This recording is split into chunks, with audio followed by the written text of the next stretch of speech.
Good day, my name is Nathan Fears, and I'm the Chief Operating Officer at Good Future Teen Rehab located in Delray Beach, Florida. One of the most important questions that parents ask is, why do I need to send my child to an adolescent facility? Will they get better on their own? From my experience with over 30 years of working with adolescents and their families, only about 5% of these adolescents can curtail their drug use and their maladaptive behavior by themselves. They are so entrenched in their negative behavior and their acting out process that it becomes part of their lifestyle.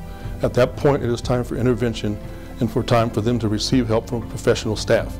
If you have more questions about your child, please give us a call at Good Future Teen Rehab. Thank you.